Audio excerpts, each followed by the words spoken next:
बारे में। अच्छा, दो टर्म होती है बच्चों, हाइड्रेशन और सॉल्युबिलिटी, होती है नहीं होती? बोलो, हाइड्रेशन और सॉल्युबिलिटी। सॉल्युबल वर्ड सुना? सॉल्युबल, सॉल्युबल मतलब क्या होता है? पानी में घुलना या पानी का घेरना? हिंदी का वर्ड होता है ना घुलना सभी।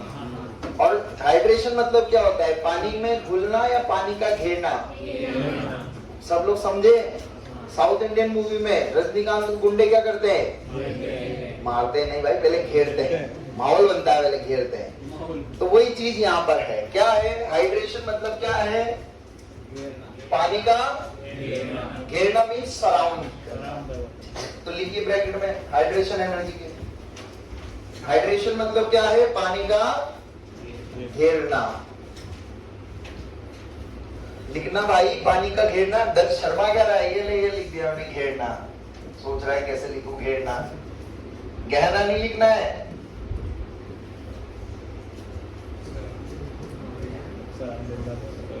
Surrounded by water. हाँ, अंग्रेज आ गए। Surrounded by water. तो इसका मतलब क्या हो रहा है? सब लोग इधर देखिएगा ध्यान से। ये है हमारा जल। क्या है? H2O। बताइए O which is more electronegative, H या O? तो इसकी वजह से इस पे -1, तो इस पे, इसकी वजह से इस पे -1, इस पे। ऑक्सीजन, आपको तो मोदी जी ऐसे करते हैं, क्या मतलब है उसका? विक्ट्री नहीं, मोदी जी कहते हैं जल ही जीवन है। क्या कहते हैं? ये देखिए, ये जल है, हाँ है ना? जल को केमिस्ट्री में कैसे रिप्रेजेंट करा जाता है? ऐसे, समझ गए हम? तो मोदी जी ऐसे बोलते हैं जल ही जीवन है। अब देखो जीवन कैसे है, देखते हैं। आपने लिया NaCl सॉलिड। क्या लिया? NaCl का सॉलिड आपने लिया और उसको कहाँ डाल दिया? पानी में। कहाँ डाल दिया? पानी में। ऑलरेडी ये पानी ऐसे घूम रहा था V बन के, हाँ या ना? ये टूटेगा आयन में। कितना आयन में टूटेगा? Na+ और अब ये आयन में कैसे टूटता है? तो उसके पीछे सारी कहानी, सारा खेल खेलने वाला कौन है? पानी। कौन है? बताओ, इस पे कौन सा चार्ज है? तो पानी का कौन सा वाला पार्ट इसको घेरेगा? क्लोज या ओपन? अक्ल लगाओ, कौन सा चार्ज है? कौन सा चार्ज घेरेगा? उल्टा V या सीधा V? मतलब V कैसा वाला? ऐसा ही है, उल्टा बनाओ, कैसे बोलो? ऐसा घेरेगा या उल्टा घेरेगा? चमका, क्योंकि ये कौन सा चार्ज है? पार्शियली और ये पार्शियली। तो ये पानी के मॉलिक्यूल क्या करने लगते हैं? जैसे आप सॉल्ट डाल दें पानी में, उनको आके उनके ऊपर हमला करने लग जाते हैं, हमला करके उनको दूर करने लग जाते हैं। फील हो रहा है? अब इस पे को कौन घेरेगा? ऊपर वाला पार्ट, पॉजिटिव वाला पार्ट। तो बेसिकली इस तरीके से क्या होता है भाइयों और बहनों, आपका NaCl पानी के अंदर टूटने की प्रक्रिया शुरू होती है और फिर धीरे धीरे घुलने की प्रक्रिया शुरू होती है। कौन सी प्रक्रिया? पूरी स्टोरी समझ आई? थोड़ी थोड़ी समझ आई कि बेसिक क्या होता है? पानी में कोई भी सॉल्ट डालते हैं तो कैसे घुलता है, कैसे दिखता है। अब इसको एक और चीज से समझ लेते हैं। क्या हम लोगों का घर में बना भाई, आज संडे को वाटर पार्क चल रहा है। क्या चल रहा है? Water park. तो गए क्लास सब तेल लेने, हाँ या ना? अलग ही खुशी आ जाती है अपने जीवन में, आती नहीं आती? तो जब भी पानी में आपको डूबने, मतलब डूबना नहीं सर, पानी में एंजॉय करने का नाम आता है तो हमारे जीवन में खुशियां निकलती हैं, हाँ या ना? क्या कभी आप मना करोगे वाटर पार्क का अपॉर्चुनिटी आती है तो? नहीं। तो क्या हुआ? सॉल्ट को पानी में डाला तो एनर्जी क्या होगी? रिलीज। क्या होती है? रिलीज। तो हाइड्रेशन एनर्जी मतलब क्या हुआ? जैसे ही पानी ने किसको घेरा? सॉल्ट के आयंस को, तो एनर्जी क्या होगी? That is known as hydration energy. वो क्या कहलाती है? एंड पानी का घेरना इज नोन एज हाइड्रेशन। सभी को बात समझ आई? हाइड्रेशन और हाइड्रेशन एनर्जी समझा? Hydration energy represents what? कि जब भी हमने सॉल्ट को पानी में डाला तो एनर्जी रिलीज होगी। कोई डाउट यहाँ तक? कहानी समझ आ रही है? अब दो लोग हैं, एक 2 साल का बच्चा और एक 20 साल का बच्चा, दोनों को पानी में कूदाया, डाल दिया। बताइए पानी के मॉलिक्यूल किसको ज्यादा घेरेंगे? छोड़ो, बताइए दोनों में डूबेगा कौन? 2 साल का या 20 साल का? 2 साल का बच्चा डूब गया और 20 साल का बच्चा नहीं डूबा, हाँ या ना? अब बताओ लॉजिक कि पानी ने ज्यादा किसको घेरा, 2 साल के या 20 साल के? बोलो 2 years और 20 years? अरे तुम साइज मत देखो, दिमाग लगाओ। डूबा कौन? इसका मतलब पानी ने ज्यादा किसको घेरा, तभी तो वो डूबा, हाँ या ना?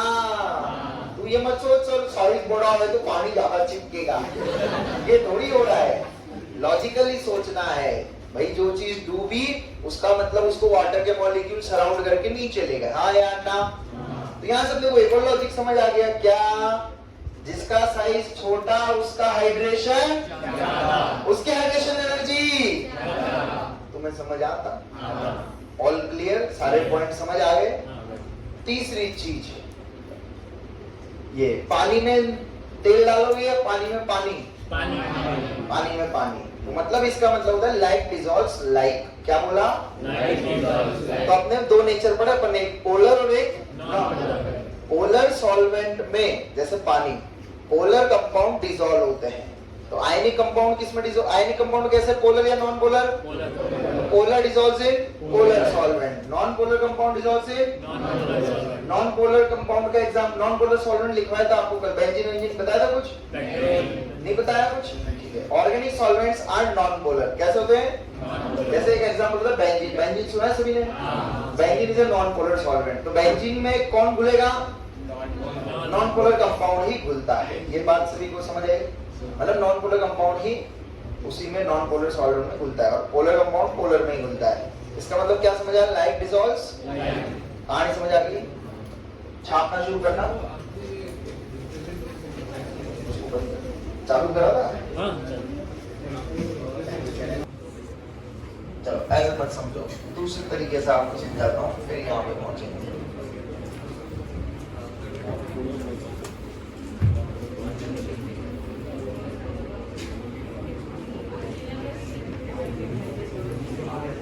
ऐसे समझो, देखो ये NaCl सॉलिड लिया मैंने, किसमें डाला?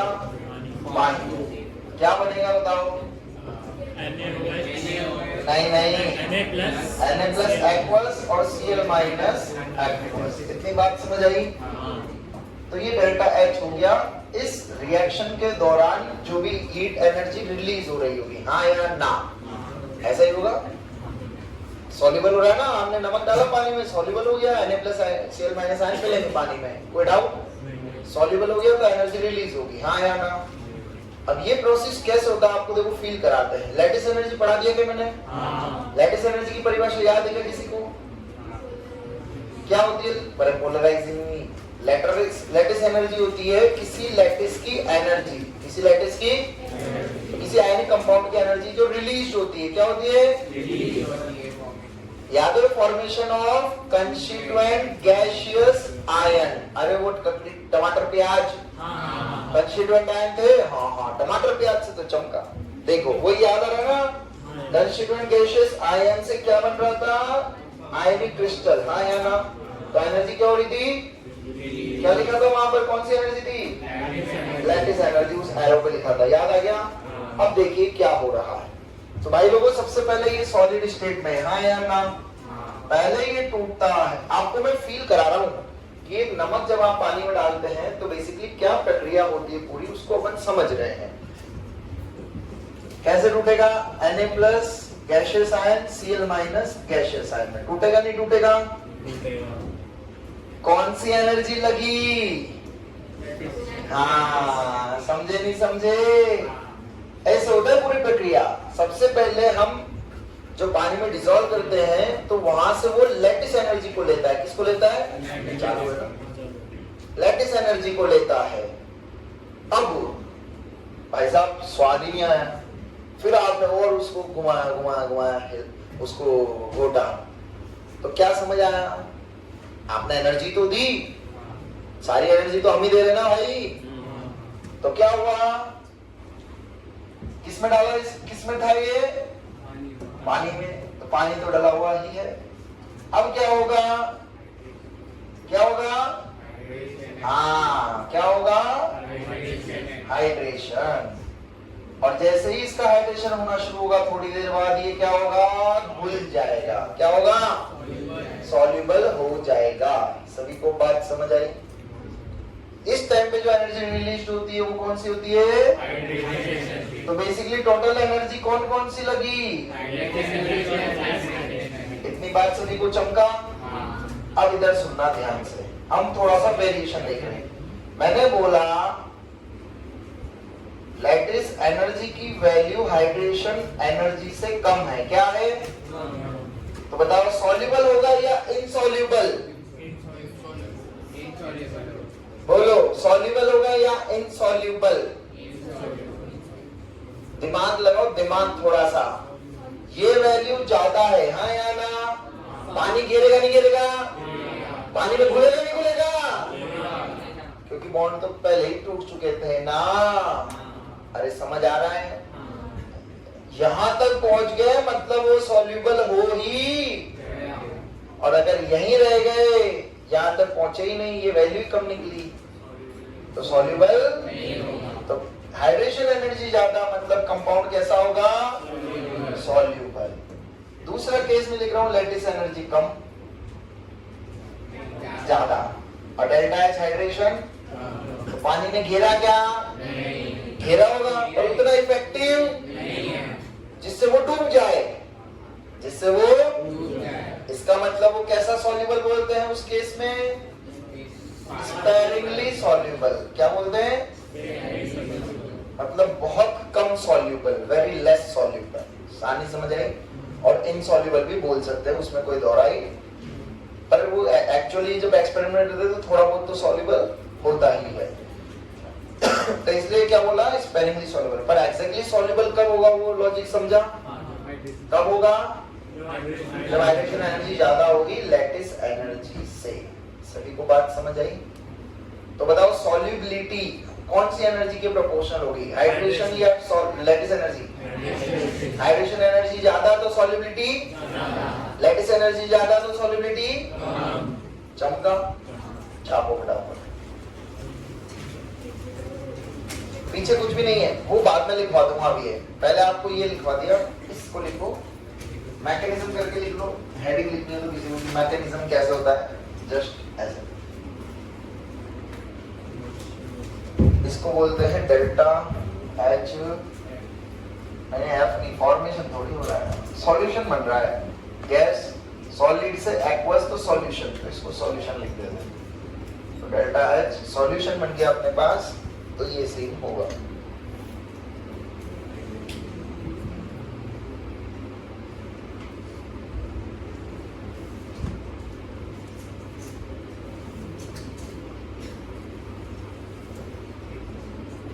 Hydration energy, factors affecting hydration energy. तो अगेन भाइयों और बहनों, एक फैक्टर तो आप लोग बता सकते हो, कौन सा फैक्टर पे डिपेंड करेगी? साइज या चार्ज या दोनों पे? दोनों पे, है ना? तो लिखिएगा hydration energy directly proportional to Q1 Q2। वैसी कहानी सेम यहाँ भी, जितना ज्यादा चार्ज होगा उतना ज्यादा हाइड्रेशन होगा, हाँ या ना? सेकंड, साइज के कैसे प्रोपोर्शनल बोलो, इनवर्सली या डायरेक्टली? इनवर्सली। इस केस में ऐसे प्रोपोर्शनलिटी देखी गई तो ऐसे लिख लेना, पर हाँ इनवर्सली होगा, ये अपने को समझ आ गया।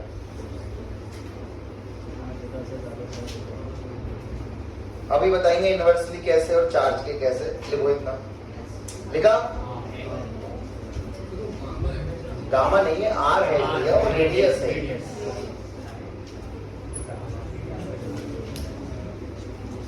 लास्ट क्लास में भी लिखा था ना, लैटिस एनर्जी भी सेम प्रोपोर्शनल थी। अब देखो क्या सीन होता है, बताओ आगे करूं?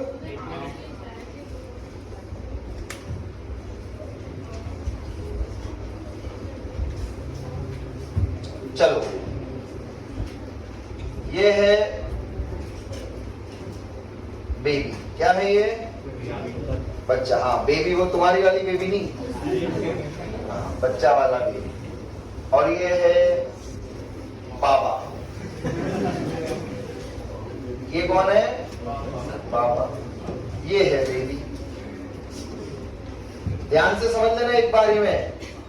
ये है किसकी रेडियस बच्चों? एटॉमिक रेडियस या पानी वाली रेडियस? Atomic radius. तो ये आर बी हो गई बेबी की और ये आर पी हो गई पापा की। ऐसा लिखिए, कोई डाउट? दोनों कूदे पानी में, दोनों कूदे पानी में। बताओ क्या सीन होगा अगला? है दोनों को पानी घेरेगा, दोनों को पानी घेरेगा। ज्यादा किसको घेरेगा? कम किसको घेरेगा? क्या लॉजिक समझ आया बच्चों? यहां से एक नई रेडियस इंट्रोड्यूस हो गई जिसको बोलते हैं आर हाइड्रेशन। क्या बोला?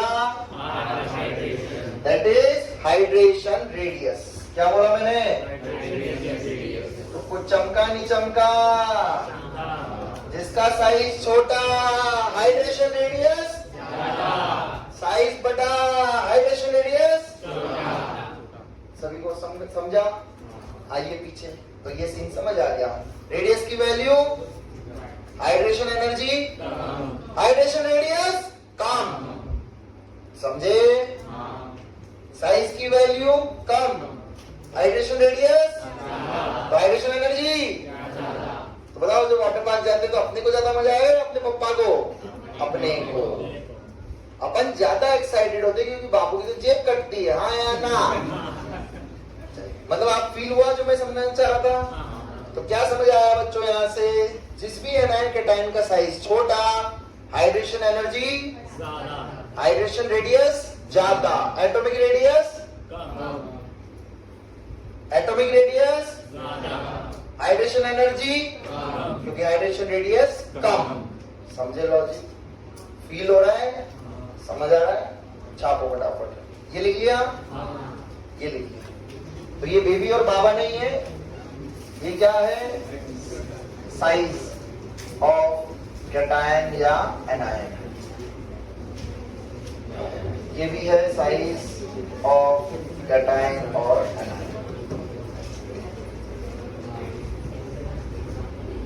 लिख लेते हैं, इसको बोलते हैं एक्सटेंट ऑफ हाइड्रेशन और डिग्री ऑफ हाइड्रेशन। हेडिंग नहीं है वो, जो लिखी मैंने बातें बोली अभी उन सबको ऐसा लिखवा रहा हूं प्रोपोर्शनलिटी में। बताओ भाई लोगों, हाइड्रेशन ज्यादा तो हाइड्रेशन एनर्जी ज्यादा या कम? क्योंकि ज्यादा कुछ होगा। हाँ या ना? अभी लिखो मत, पहले तो देखो। हाइड्रेशन एनर्जी ज्यादा तो हाइड्रेटेड रेडियस ज्यादा या कम? अरे फील हो रहा है या रट रहे हो? फील हो रहा है? बेबी और बाबा, किसको पानी ने ज्यादा घेरा? ज्यादा कुछ कौन होगा? तो ज्यादा एनर्जी कौन रिलीज करेगा? तो हाइड्रेटेड रेडियस भी इसकी ज्यादा। हाँ या ना? हाइड्रेटेड रेडियस बोल रहा हूं मैं, एटॉमिक रेडियस मत देखना। आयनिक मोबिलिटी डायरेक्टली या इनवर्सली? बोलो, क्योंकि ये सब किसकी ज्यादा? बेबी या बाबा? तो मोबिलिटी किसकी ज्यादा? बाबा, क्योंकि इसको पानी ने कम घेरेगा। चमका? छापो फटाफट और डब्बा बना के 5 स्टार लगा लेना। इस पे बेस्ड डायरेक्टली क्वेश्चन पूछे जाते हैं क्योंकि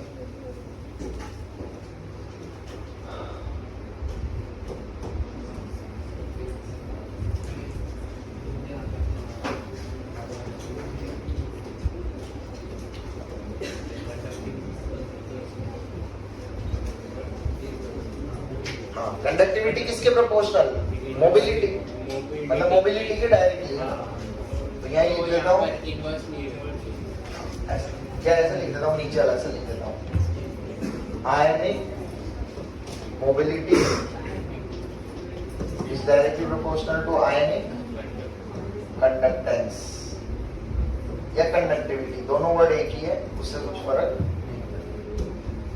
आप चाहे तो एक साथ लिख लो, इनवर्सली इनवर्सली रहेगी।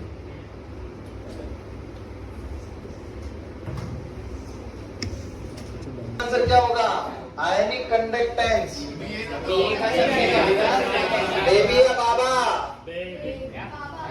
कंडक्टेंस किसकी ज्यादा पानी में, बेबी या बाबा? बाबा आ गया, आया ना। अगला पूछा है हाइड्रेटेड रेडियस, पानी ज्यादा किसको घेरेगा, बेबी या बाबा?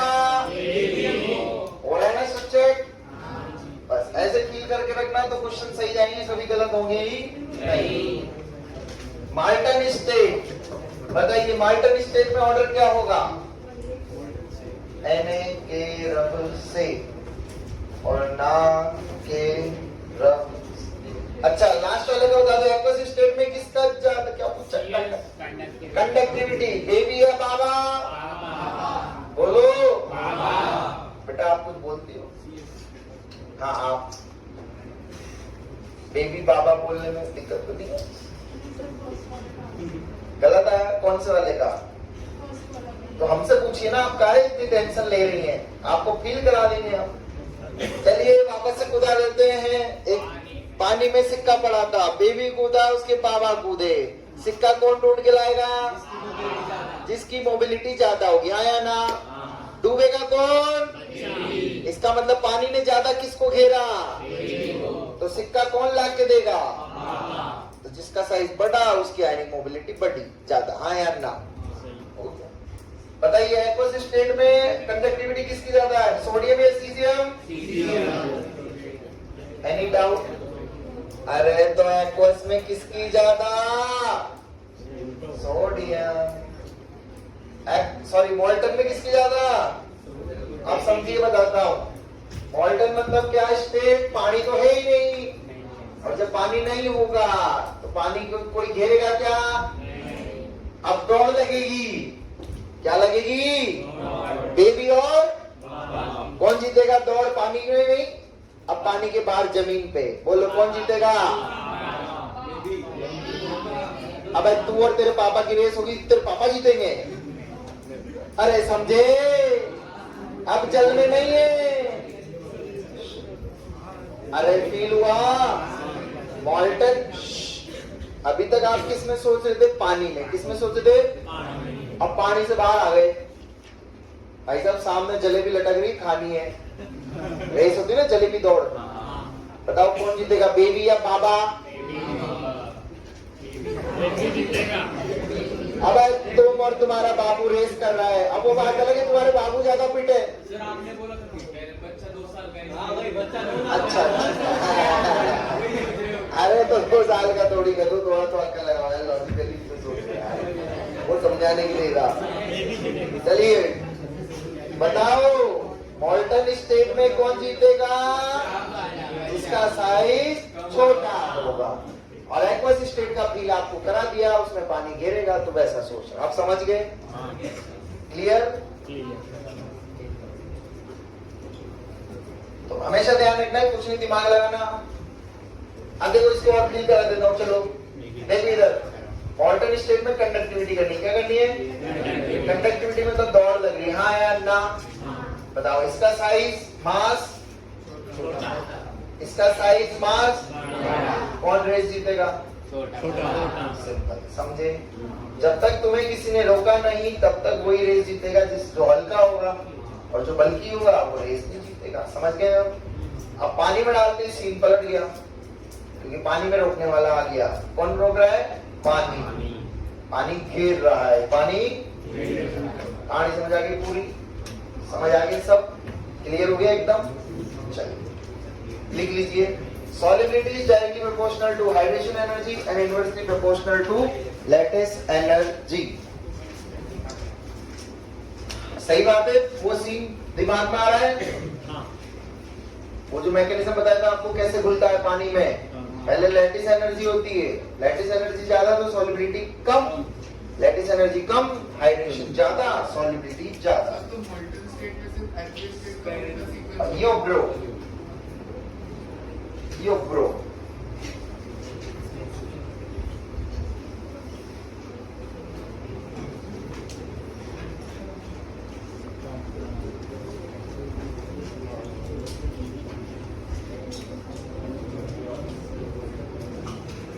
हाँ, नेक्स्ट हेडिंग लिखिए। अब कुछ ऑर्डर पढ़ेंगे हम लोग। चलो, हेडिंग है या नीचे हेडिंग है, solubility of group 1 and group 2 compounds.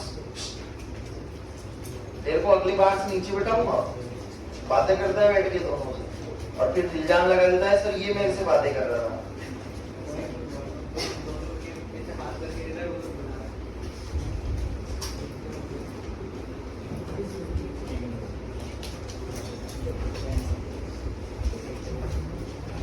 चले आगे, चलिए। तो आपको कुछ चमक रहा है? अब हम क्या पढ़ने वाले हैं नेक्स्ट टॉपिक में?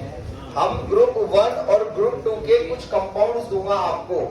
जैसे ये कंपाउंड दिए, ये दिए सब, इनका सॉल्युबिलिटी का ऑर्डर कंपेयर करना है, किसकी सॉल्युबिलिटी ज्यादा होगी और किसकी सॉल्युबिलिटी कम हो। बात समझ आई? तो बच्चों देखो, ग्रुप 1 के एलिमेंट तो फिक्स है, कौन? लीना की रब से, मतलब कैटायन सब में फिक्स होगा, हाँ या ना? इधर क्या होंगे? कैटायन सब में फिक्स होगा, हाँ या ना? चेंज कौन होंगे? अनायन। चेंज कौन होगा? लॉजिकली समझना कैसे मैंने आप सिस्टम बनाया हुआ है और कैसे आपको क्वेश्चन को फिल करके सॉल्व करना है। तो भाई लोगों, सारा लफड़ा कौन पैदा करेगा? एनायन। कौन पैदा करेगा? तो अपन ने बंटवारा कर दिया एनायन का दो तरीके से। अभी लिखना मत कुछ भी, सिस्टम को समझना। स्मॉल साइज एनायन, और ये कैसे हो गए? Large size anion. कहानी समझ आ रही है? स्मॉल साइज की कैटेगरी में डाला मैंने स्मॉल वाला को। एग्जांपल F माइनस हो गया, H माइनस हो गया, OH माइनस हो गया, एक्सेट्रा। ये सब किस कैटेगरी में है? Small ion. अब तो फील होता है ना, स्मॉल आयन तो फील हो रहे हैं ना, पीरियोडिक टेबल पढ़ लिया। लार्ज एनायन कोई बच्चा बताएगा? Example CO3 minus 2, SO4 minus 2, I minus, etcetera. ये सब कैसे फील हो रहे हैं अपने को? ये सब कैसे फील हो रहे हैं? स्मॉल आयन, हाँ या ना? तो बेसिकली ग्रुप 1 में ये सब आयन जुड़े होंगे, हाँ या ना? ये सब आयन ग्रुप 1 के साथ भी जुड़ सकते हैं, नहीं जुड़ सकते? ऐसे ही ये सब आयन ग्रुप 2 के साथ भी जुड़ सकते हैं। बात समझ आ रही है सभी को? आगे चलूं, अब ध्यान से सुनना। सबसे पहले हम देख रहे हैं ग्रुप 1 में। कैसे देख रहे हैं? ग्रुप 1 में कैसे जाऊंगा? लेफ्ट राइट या टॉप टू बॉटम? ग्रुप 1 में गया मैं टॉप टू बॉटम जा रहे हैं। तो बताओ कैटायन का साइज बड़ा या छोटा? कैटायन का साइज भी बड़ा। अब ध्यान से सुनिएगा, एनायन कोई सा भी हो, एनायन चाहे स्मॉल या large, top to bottom solubility always, बोलो, increases. Top to bottom solubility always increases. सभी को बात समझ आई? अरे कहानी समझ आ रही है? तो क्या समझ आ रहा है? चाहे स्मॉल एनायन आ जाए, चाहे बड़ा कैटायन आ जाए, इधर बड़ा एनायन आ जाए, चाहे बड़ा एनायन हो चाहे छोटा कैटायन एनायन हो, दोनों में हमेशा क्या होगा? प्यार। क्या होगा? क्योंकि सॉल्युबिलिटी क्या हो रही है? मतलब उनमें कोई एक दूसरे से कोई तकरार नहीं होगी। तो टॉप टू बॉटम ग्रुप 1 में हमेशा सॉल्युबिलिटी बढ़ेगी, चाहे एनायन छोटा हो या। ग्रुप 2 में लफड़ा है। ग्रुप 2 में कोई बच्चा फील करके बता सकता है? मैंने हिंट दिया है अभी तक, जिसमें अगर एनायन है स्मॉल, कैसा एनायन है? तो बोलो सॉल्युबिलिटी बढ़ेगी या घटेगी? बोलो ना, एक बड़ा एक छोटा, तो प्यार हो गया तकरार? प्यार। और अगर एनायन हो गया आपका लार्ज, कैसा हो गया? तो बड़े में क्या होगा? प्यार या तकरार? तो सॉल्युबिलिटी क्या होती है? सभी को सिस्टम समझ आया? क्लियर हो गया? चमक गया क्या? इसका कोई लॉजिक नहीं है, ये डेटा बेस्ड ऑर्डर है, ठीक है? सुनिए, मैं इसीलिए आपको समझा रहा हूँ, इसीलिए मैं आपको फील करा रहा हूँ। मैंने कैसे डिवाइड कर, मैंने क्या बोला, मैंने सिस्टम बनाया हुआ है, कैसे सोचेंगे हम, मैंने वो कैटेगरी कर दी। तो पहले मैंने एनायंस को क्लासिफाई कर दिया बच्चों किस कैटेगरी में, on the basis of size, small और, फिर हमने देखा स्मॉल एनायन को लेके गए ग्रुप 1 के साथ, लार्ज को लेके गए ग्रुप 1 के साथ, कोई फर्क पड़ेगा क्या? नहीं, top to bottom solubility always. Small को लेके गए ग्रुप 2 के साथ, सॉल्युबिलिटी ग्रुप 2 के साथ लेके गए इनको, सॉल्युबिलिटी। सिस्टम समझ आ गया? अभी क्वेश्चन करेंगे तो और समझ जाएगा आपको। लिखिए फटाफट, हेडिंग लिख ली, ये लिख लो एनायन, वो तो एलिमेंट्स ही तो है, पीछे और कुछ भी नहीं है। अरे पीछे एलिमेंट की तो नाम थे ना। Of D block note 3 star note है। बेटा आपको समझ आ गया ना सब? हेलो, आपको, हाँ आप पूछे थे ना, डाउट है इसलिए कह रहा हूं, अब क्लियर हो गया सब? In case of D block, in case of D block, in case of D block and heavy P block elements and heavy P block element, heavy P block element bracket में लिख लो Pb +2, lead +2, in case of D block element and heavy P block element, कौन सा element? Lead Pb +2 element है, लिखा। Polarisation dominates, polarisation dominates, charge है ना, ion है ना, आयन। अगर Pb +2 या D ब्लॉक आपको दिख जाए तो उसके लिए लिखवा रहा हूं, पोलराइजेशन डोमिनेट्स, पोलराइजेशन डोमिनेट्स। तो क्या समझ आई यहां से कहानी कि solubility of ionic compound proportional होगी या इनवर्सली हो जाएगी? बोलो। अच्छा मैं एग्जांपल लिख के बताता हूं तो आपको चमकेगा जैसे मैं क्या बोलना चाह रहा हूं। AgF, AgCl, AgBr, AgI। Next example है NaCl, MgCl2, AlCl3। आपको किसका ऑर्डर बताना है? सॉल्युबिलिटी का।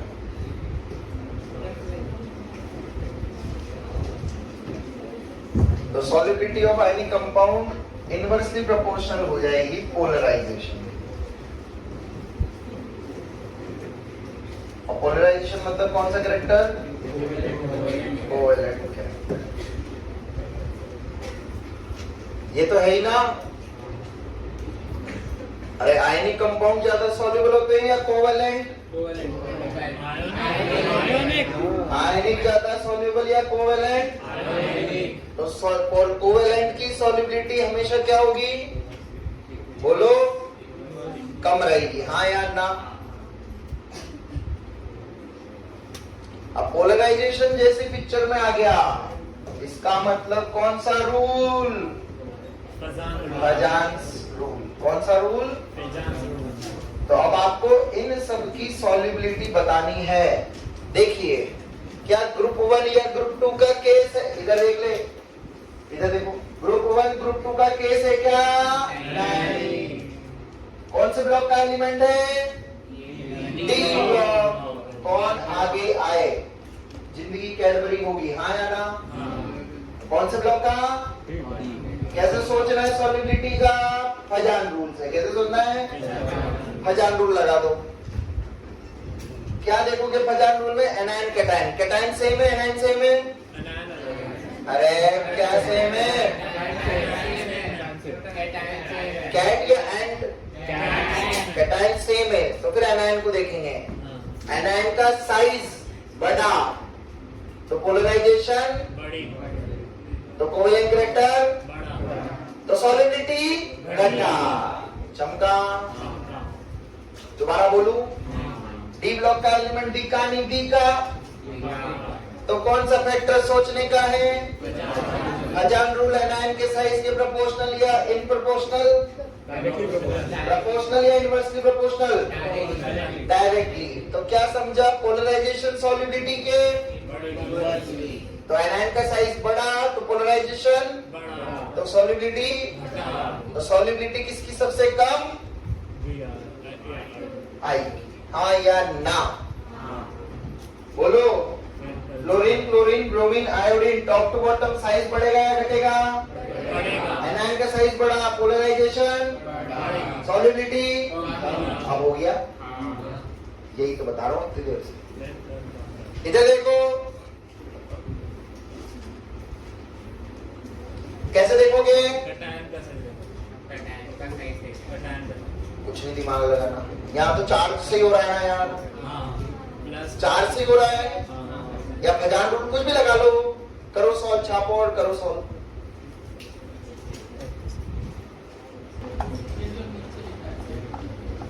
All clear? चले आगे। सिर्फ लास्ट में ही आपको थोड़ा सा रखने वाली चीज थी, तो आप ऑप्शन में ध्यान रखना, कभी भी आपके पास लिथियम, बेरिलियम या मैग्नीशियम दिख जाए, भाई साहब बहुत सोच समझ के आंसर करना, हाँ या ना। तुम सोचोगे कैटायन का साइज छोटा, कैटायन का साइज तो तुम क्या कर दोगे? पानी ने ज्यादा घेरा, हाँ या ना? ज्यादा हाइड्रेशन रेडियस, ऐसा सोचोगे ना? तो वो ध्यान से सोच समझ के करना है, क्वेश्चन कभी आए तो, ठीक है? आएंगे, आपको मिलेंगे, आप क्वेश्चन सॉल्व करोगे तो आपको समझ आ जाएगा। है मॉड्यूल में एक दो क्वेश्चन जिसमें आपका आंसर उल्टा आता है, ठीक है? और कैसे बोल रहा हूं मैं? जैसे ये एक एग्जांपल ले रहा था हमने, ये वाला याद आ गया? इससे कंपेयर करके बता रहा हूं। चलिए, लिखा लिखा लिखा, फटाफट लिखो।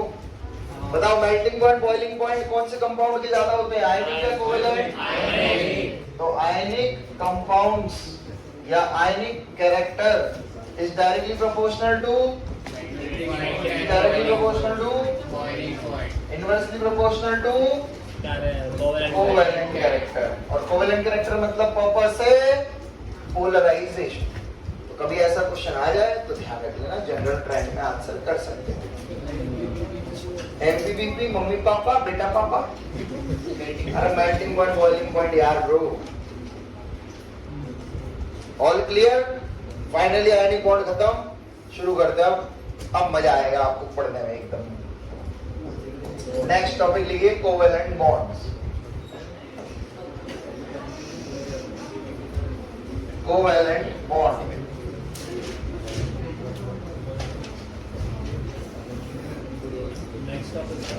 Yes next heading covalent bond. हाँ जी बोलिए।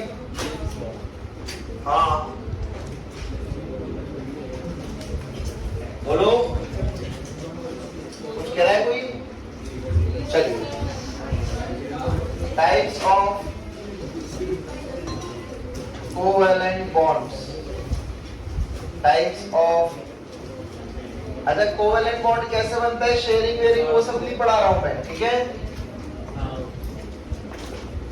सिंगल बॉन्ड हो जाता है, डबल बॉन्ड,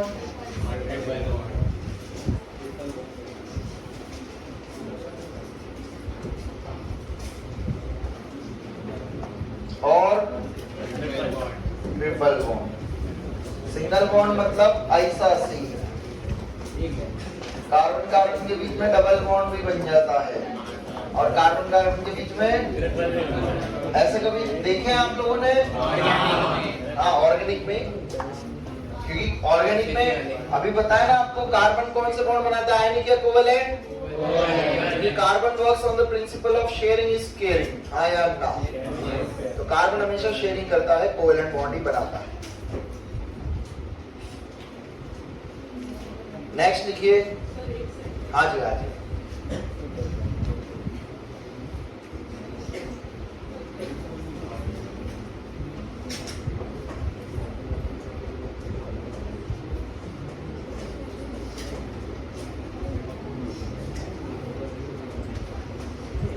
लिखिए इलेक्ट्रोवैलेंसी करके मैंने आपको पढ़ाया था, इलेक्ट्रोवैलेंसी याद है? आयनिक कंपाउंड्स की इलेक्ट्रोवैलेंसी होती है, तो कोवैलेंट की कंपाउंड्स की क्या होगी? कोवैलेंसी। बहुत बढ़िया। नेक्स्ट हेडिंग लिखिए covalency. Covalency number equals to, covalency equals to total number of covalent bonds, total number of covalent bonds plus total number of covalent bonds plus coordinate bonds, coordinate bonds। coordinate bond कैसे पढ़ाया था मैंने? क्या नाम बताया था coordinate bond का? Sandwich bond. अरे ट्यूटोरियल में बताया था ना, sandwich bond. Total number of covalent bond plus coordinate bonds, ये क्या होती है? कोवैलेंसी। क्या होती है? नेक्स्ट हेडिंग लिखिए Lewis theory. Lewis theory, Lewis theory. NCERT नहीं पढ़नी पड़ेगी, बिल्कुल मत पढ़ना केमिस्ट्री में। स्कूल में कौन सा चैप्टर आ रहा है? बिल्कुल जरूरत नहीं है, मेरा वीडियो लेक्चर ले लेना, देख के चल जाना। एनसीईआरटी भूल के भी मत पढ़ना केमिस्ट्री की, जब तक मैं नहीं बोल रहा हूँ। समय बर्बाद होगा और कुछ नहीं है। आप खुद से पढ़ोगे हिस्ट्री की तरह, उसको इंग्लिश पढ़ोगे। पहले तो पेज पढ़े थे इंग्लिश, वही तो कह रहा हूँ, इंग्लिश पढ़ने के बाद तुम्हें लगेगा क्या ही कोई केमिस्ट्री है, और तुम्हारा मेरे ऊपर से इंटरेस्ट खत्म होने लग जाएगा। नहीं पढ़नी भाई, नोट्स तुमको फील कराया ना भाई, सब चीजें आपको समझाई तो है मैंने। बस तो यही तो मोल में क्या पूछेगी, थ्योरी थोड़ी पूछेगी मैडम। मोल की डेफिनेशन पूछेगी या मोल पे क्वेश्चन आएंगे, न्यूमेरिकल आएंगे। न्यूमेरिकल करो सॉल्व। भाई तू बहुत शरारती है। चलिए इधर देखिए ऑक्टेट रूल। कौन सा रूल पढ़ेंगे हम लोग? ऑक्टेट रूल मतलब कितने इलेक्ट्रॉन चाहिए? तो बेसिकली वो कोवेलेंट कंपाउंड्स क्या करते हैं? कोवेलेंट कंपाउंड कैसे बनते हैं? शेयरिंग ऑफ इलेक्ट्रॉन से। अब शेयरिंग का प्रिंसिपल क्या है? कितने इलेक्ट्रॉन चाहिए सबको? 8 इलेक्ट्रॉन के हिसाब से सब अपने अपने शेयरिंग को समझते हैं। ठीक है, चलिए लुईस थ्योरी में मैं आप लोगों को स्ट्रक्चर्स बनाना भी सिखा रहा हूँ। क्या सिखा रहा हूँ? कंपाउंड्स के स्ट्रक्चर बनाना। तो देखो सिस्टम समझना क्या है। बोरोन आउटर मोस्ट शेल में कितने इलेक्ट्रॉन है? 3। बोलो 3। चौथा carbon, nitrogen, oxygen, phosphorus, phosphorus 5, phosphorus New Zealand Pakistan. याद आया? Chlorine 7, fluorine 7। अरे चमक रहा है। सबके आउटर मोस्ट शेल के इलेक्ट्रॉन याद है ना? लिखवाऊं क्या? बस अब आउटर मोस्ट शेल जैसे पहला कंपाउंड देखिए CH4 है। क्या है? CH4। अब चित्र बनाने की बारी आती है, तो ये कौन सा बॉन्ड बना रहा है? कार्बन। Covalent bond. कौन सा बॉन्ड? कोवेलेंट बॉन्ड मतलब शेयरिंग। क्या? कार्बन के, आपको कैसे सिस्टम सीख लेना, अगेन सिस्टम है। कार्बन के वैलेंस शेल में कितने इलेक्ट्रॉन है? कितने और चाहिए? 4 हाइड्रोजन भटकते हुए कार्बन को मिल गए एक दुनिया में। हाँ या ना? कार्बन के हाइड्रोजन से बात हुई, एक हाइड्रोजन से बात हुई, वो बोला भैया भैया मेरी मदद कर दो, क्योंकि हाइड्रोजन पूरी और केमिस्ट्री का गरीब होता है। क्या होता है? तो बताइए कार्बन ने इसका साथ देगा या नहीं? क्योंकि कार्बन को पता था जैसे मैं इससे हाथ मिलाऊंगा मेरा भी पेट भर जाएगा। हाँ या ना? तो कितने इस लोगों से मिला लिया? कार्बन का क्या पूरा हो गया? और हाइड्रोजन का? वाह यार इंटेलिजेंट हो तुम तो है। तो सभी को चित्र बनाने समझ गए? ऐसे दुनिया में किसी भी कंपाउंड का चित्र बना सकते हो? बताओ पानी का बनाना सिखा देना हूं। किसका? बताओ सेंट्रल एटम कौन लेंगे? कितने इलेक्ट्रॉन है इसके वैलेंस शेल में? कितने? कौन बचे? 2। बताओ ऑक्सीजन के टोटल इलेक्ट्रॉन कितने हैं? गिनो कितने? 2 और 2 4 और 2 6 और 2 एक बॉन्ड में हमेशा कितने इलेक्ट्रॉन गिनोगे? 8 एक बॉन्ड में 2 में 4 में 4 में। अब इधर समझिए, ये है फ्री इलेक्ट्रॉन्स, दोनों कैसे हैं? इनको क्या बोलते हैं? ल से पता है तुम्हें? सीबीएसई वालों को भी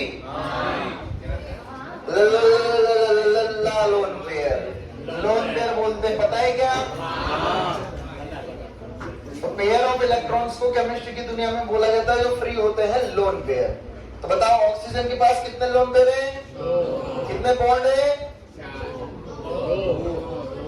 कितने लोन पेयर? कितने बॉन्ड? कितने फ्री इलेक्ट्रॉन? जूते मोजे से सिखाऊं क्या? जोड़ी, एक जोड़ी में कितने मोजे? 2 जोड़ी में तो कितने जोड़ी इलेक्ट्रॉन? अब समझे? तीसरा एक और चित्र फील करा देता हूं, बाकी इसके बाद सारे खुद को बनाने हैं। NH3 बताइए किसका देखूंगा? कितने वैलेंस शेल में इलेक्ट्रॉन? बना दिए भाई साहब। कितने हाइड्रोजन? चिपका दिए। कोई समस्या? बॉन्ड बन गए। नाइट्रोजन के पास कितने इलेक्ट्रॉन हो रहे हैं? चमका। कितने बॉन्ड? 3 दूनी मतलब मल्टीप्लाई कर देना। जब भी मैं बोलूं दूनी मतलब डबल। 3 दूनी 6 और 2 ऑक्टेट पूरी। खेल खत्म। चित्र बनाना आ गया? अब दुनिया में कोई सा भी कंपाउंड उठा के ले तुम्हारे सामने बना सकते हो या नहीं? सबसे पहले क्या चाहिए? उसके वैलेंस शेल के इलेक्ट्रॉन्स बना दिए और जितने साइड के हटाना उनके साथ शेयरिंग कर दो। कर सकते हो? छापो फटाफट। एग्जांपल्स में लिख रहा हूं, बनाते रहना।